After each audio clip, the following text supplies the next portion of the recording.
hope you guys are tuning in with the Village on Facebook and Instagram at the Village LG. Stay connected with us because we are going to continue to provide some great content. So again, on Tuesdays and Thursdays, you want to stay tuned in with the Village. So welcome again to our Tuesday night live. We're talking about intentional leadership with our girl, Village Elder, Dr. Sharika Simone is here with us. Welcome back, Dr. Simone. Hello, everyone. It is great to be back with the family. I'm excited to be here. Yes, so again, welcome to everyone. Listen, we have a great treat for you. I'm going to be a little emotional and passionate about this topic, Dr. Simone, because again, this is something that is at the heart of what the village is all about. We talk about leadership, but not just any other, just some normal leadership. We're talking about being intentional. That's right, intentional leadership. So we want you guys to join our discussion as we give you guys some tips on how to be intentional. All right. What is intentional leadership? And what are we intentional about as leaders? That's what we're going to talk about again. Join our discussion about intentional leadership with our girl, Dr. Simone. So, Dr. Simone, you are a village elder. So, again, welcome back. You're not a stranger.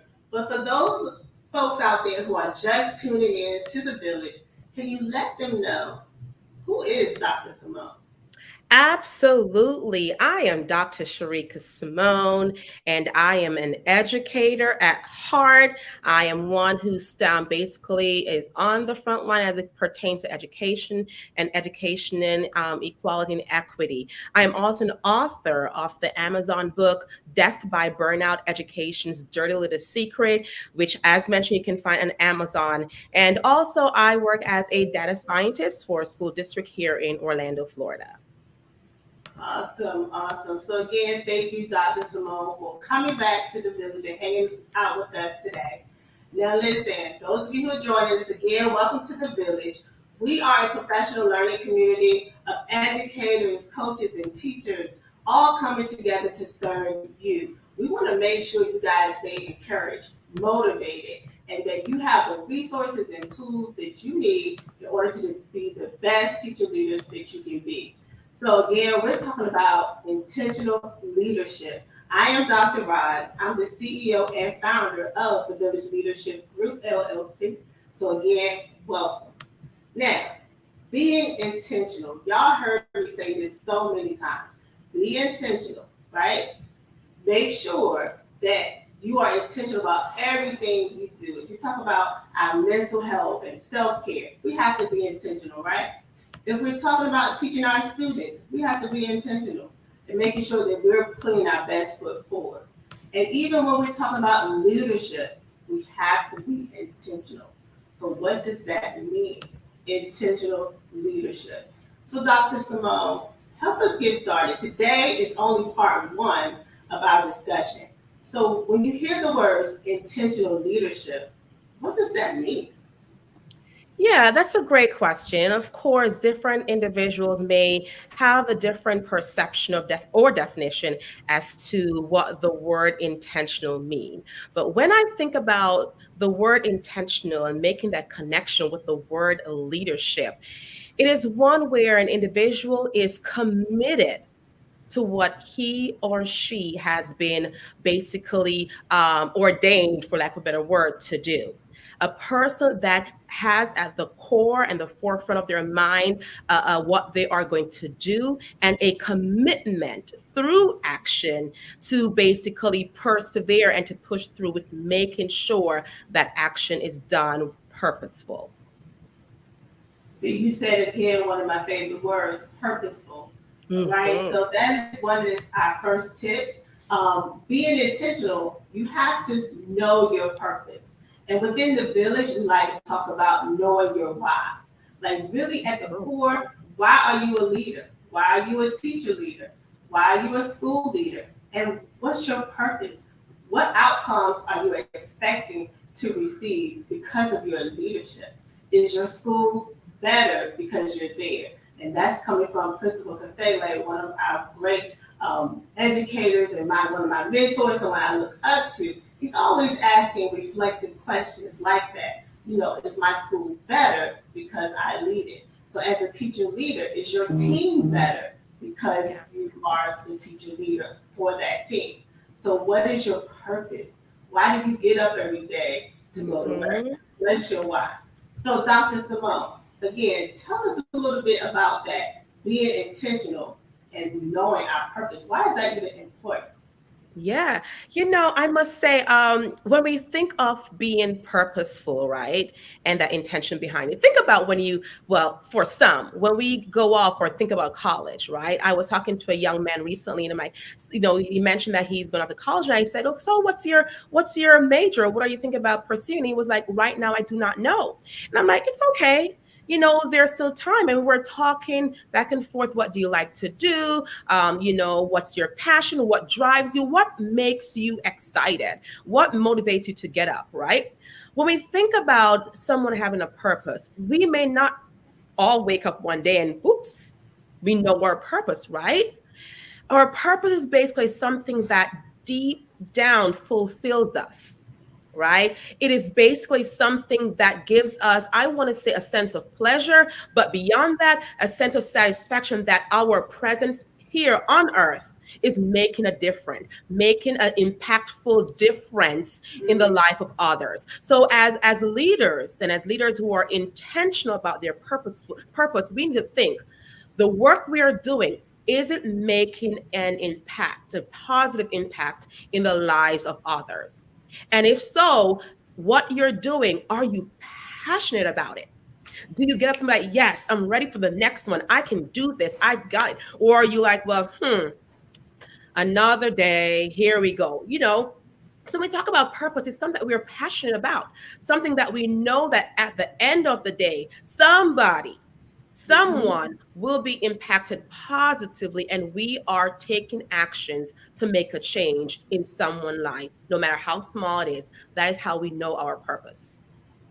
Awesome, awesome. And also, when you're being intentional and reflective, and you're thinking about that purpose, and you're setting goals for yourself, and you're measuring, your success based on your purpose, it gives you hope.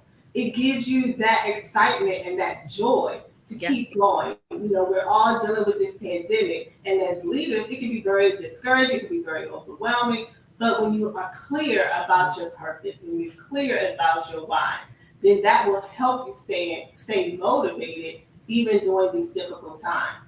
So again, be intentional, know your purpose, and keep that at the forefront of your mind. And maybe you have to write it on a mirror and keep it in front of you to keep you motivated and keep you going during this difficult time. So I like that, Dr. absolutely. Simone.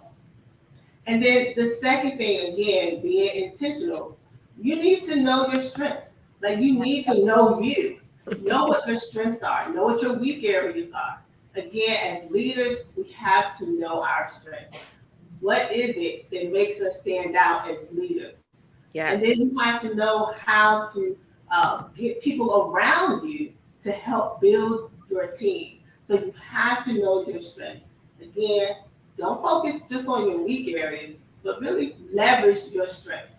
And that will help you to be intentional with your leadership. Dr. Simone, going back at you. Why Yes. is that so important that we know our strengths? Absolutely. When we think about us as individuals, right? We oftentimes, let me go in the middle. We sometimes think about what is it that we are not good at, right? I can't do this well enough. I cannot do this good enough. I'm struggling here.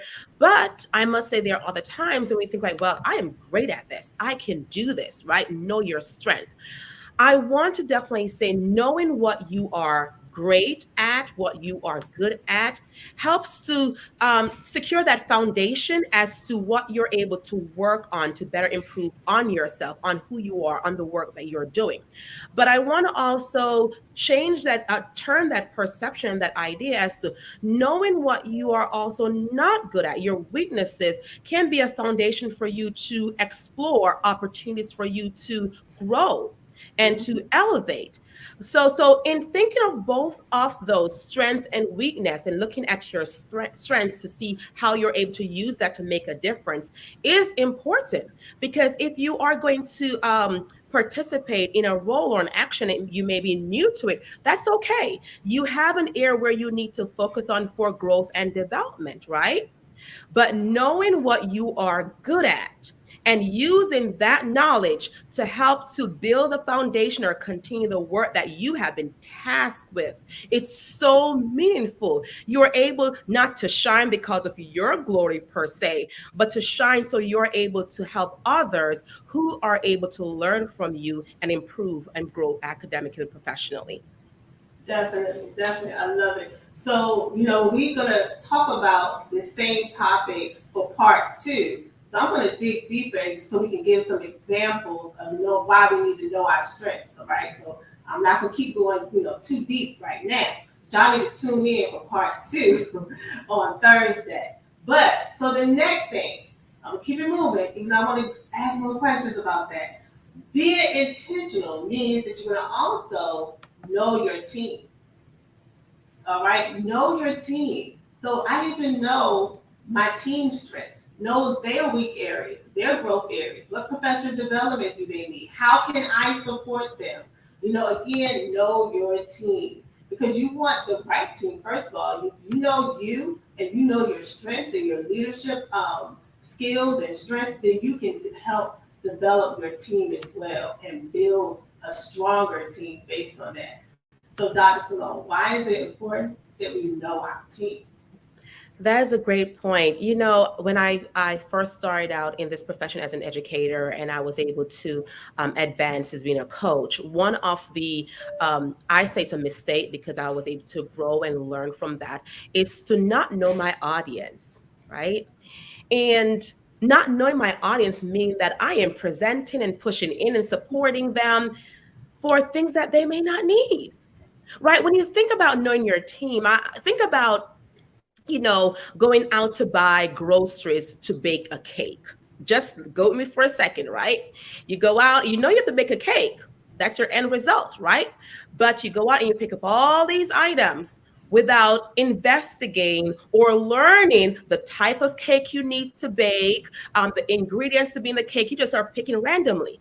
I think of knowing your team as a same on the same concept, right? You're going in, you're pushing in, you're providing support, but you do not necessarily know specifically what the needs are. So conducting a needs analysis is important, but you first have to start off, know the individuals.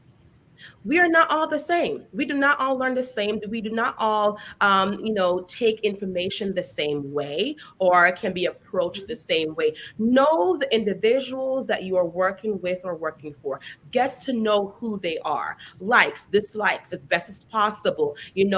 Different attitudes or feelings and or perception as best as possible. You will not know everyone perfectly. And then from there, you're able to inquire, how can I help you? What do you need help with? Nothing is more frustrating than someone feeding you food and it's not what you want or what you like. That's not the spot to hit, right?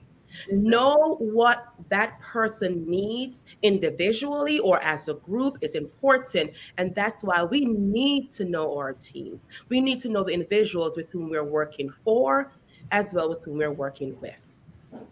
Awesome. And then, some people think about being a leader of a team. They think you have to be, delegate, you have to be bossy, or, you just have to tell people what to do. But you have to build relationships. And that doesn't mean to be best friends with everyone, but you have to have some type of rapport with the people on your team. And getting to know them is so, so important. And really, they need to see that you care about them or at least want to know who they are. And then also, team building activities are so important. So you need to know your team. If you're going to be an intentional leader, take time to get to know your team. Know their strengths, know their personality, their leadership style as well. How can they serve the team? What are their strengths? I have someone on my team, he is a tech expert. So I'm always leaning on him to, create something, a Google form, a Google Doc or something for the team because that is his strength and he loves it. So people find, they're excited about the work when you see that they have value to the team, when they bring value to the team and Ab- you're utilizing their strengths.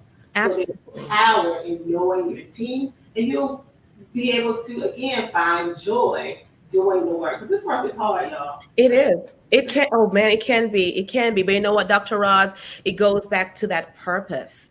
You know, if you think about what, and you have that foundation, and you know without a doubt that your purpose is one that is going to give, to bless others. I always say, the Lord has blessed me with talents. And I know my purpose on this earth is to use my talents to empower and lift and lift uplift others, I should say, right? Because I know what my purpose is, even when I have days where I feel overwhelmed or burden, I'm able to stop, take a step back, and regroup in order for me to, okay, let's go again, Sharika. You can do this. Remember, your purpose on earth is to do what? Is to support who? And to make sure I'm using that as an added motivation. But loving what you do, and as you mentioned, knowing your teams, and you mentioned this. You know, while you're in that group and you're supporting others, look to see others who are able to step up to the plate. They feel Mhm. valuable. They feel that their expert area or expertise is also important to build the group or to build the team in order so everyone is able to grow and excel. And think about it, how did we get to where we are? I'm sure someone saw that drive, that passion, that strength within us, and saw where we're able to excel and grow as individuals. Awesome. So the last thing that we need to be intentional about is something that, again, is one of the core values of the village, and that is service. Mhm. So who do you serve? In order to be an intentional leader, you need to know who you serve. So Yes. yes, we serve our team members, but as teachers, we serve our students, we serve our school and our school community. So really know who you serve. We can't just think, oh, I serve my students, but really dig down deep in who are our students? What are their experiences? So we have to, again, differentiate how we serve. So you have to know who your students are, know the members of your team, who are the school leaders that you're helping to serve. So again, know who you serve. And one of my core values is service as well. So I find joy in serving others. So you got to know who you serve. You do. I You love do. You do. So, Dr. Simone, one of the things that teacher leaders often forget is that they are instructional leaders too. And we say it all the time within the village that teacher leadership is a mindset, not a position. So, when we talk about intentional leadership, can you tell us a little bit about why all teachers can still follow these steps as well? Absolutely. So when we talk about, the intentional leadership, we have to bring ourselves back to the core and the foundation as of who we are, the work we do, and who we work for. And I do not mean that to say in a slavery way, so to speak, but who we work for. One of the things that you mentioned just a minute ago was, when we talk about the students that we serve, right? Knowing who they are. One of the obstacle or the negative of this pandemic is not being able to see our learners initially, and to start the pandemic and so forth, and to be able to know about who they are, look into their eyes, and get to know who they are at the core, the whole child, right? So when we talk about as leaders, as individuals, that is a part of what we do as we serve, being able to create that foundation and that environment, that community, that culture at our work location, that where everyone feel like they belong. It's not a segregation based on groups and or a clique. We do not have adults or our fellow colleagues coming in and they feel out of place and out of space.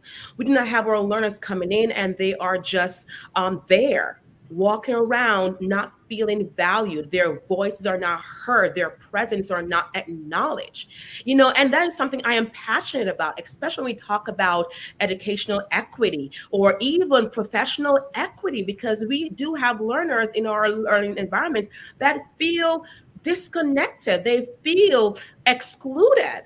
And that is something that I, as a professional, continue to work to make sure that I check and reflect within myself the things I say, the actions I take, the approach that I have communication with others. Were those things that could potentially make someone feel excluded? A student, an adult, my fellow colleagues. Just be mindful and having that intentional thought process and being willing to say, I'm sorry, being willing to have that Mhm. conversation.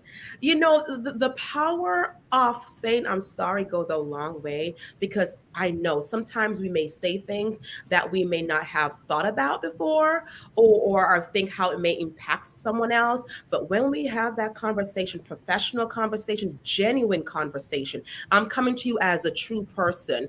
How did I impact you? What I said, was it hurtful? Let me know. And that all goes towards knowing who you serve, knowing those you work for, and like I mentioned, building that culture, that environment where everyone So feels important. that they belong, that they are part of a group, they are valued, their insights, their point of views are taken into consideration as best as possible. It is important. So as leaders, we have to continue with our individual self-reflection on the work we do, how we do what we do, and definitely the why behind what we do. Definitely do that. Woo, that was good stuff. This is just part one, guys. This is just part one. So, Dr. Simone, we're going to pick up on our conversation for part two. But again, I want you to share with the village about your book because it ties into what our discussion a little bit. So, tell the folks about your book as well and how Yes, they yes, can reach you. yes. Absolutely. And you can reach me on social media, Instagram at Dr. Sharika Simone, Facebook at Dr. Sharika Simone. I'm also a co-host on Central Florida Education Pioneers with my awesome co-host, Dr. Shelly Samuels. But you can also go to drsharikasimone.com where you can find more information about my book, which can be found and on Amazon, excuse me. It is called Death by Burnout, Education's Dirty Little Secret. Do not let that subtitle fool you. But yes, it's one of those conversations I was talking earlier that when we think about professional development and meetings, I want to know how many times have you sat down in a staff meeting or professional development and they have a conversation about you, about your perception, about feeling burnout, about your workload, about support or lack thereof. If you have had that, please share with me, let me know. So that is a part of this book, teachers who have shared their lived experiences of being and feeling burnout, but not only that, how they have coped with it and are continuing in this profession, or they have just said, you know what, I'm done, I cannot take it anymore, and they're done. So Death by Burnout, Education's Dirty Little Secret, you can find that on Amazon.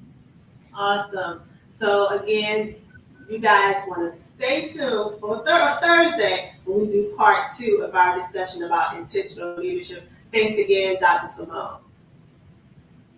So, guys, I hope you enjoyed part one of our discussion about intentional leadership with Dr. Simone. But I want to tell you guys that a lot of the things that we talked about today is all about building that collaborative culture within our schools. Being intentional means that we're going to create this collaborative culture and be intentional about it and set up structures so that our teams, our teachers, our teacher leaders are being professionally developed as leaders. So we have an awesome opportunity as the village to give you guys our first course within the Village Academy. It's all about setting your team on fire. The three elements to a professional learning community. You want to make sure you enroll and register for that course now because after October 1st, it's no longer free. Sorry. So again, October 1st, you want to be sure to pre-register for our first course. This is the foundation of what the village is all about, building a collaborative culture, building that professional learning community. And a lot of things we talked about today, knowing your purpose, knowing your strengths, knowing your team, again, knowing who you serve. So we want to make sure that we are creating intentional leaders. Why? Because teacher leadership is a mindset, not a position. So we want to make sure our team members are valued, that they are building their leadership capacity, and they have the tools and resources needed in order to build a collaborative culture. So you want to join the village, make sure you register for our course, set your team on fire, the three elements of a professional learning community, and do it now, all right? Do it now while it's free, okay? So continue to follow The Village on Facebook and Instagram at The Village LG. See you next time.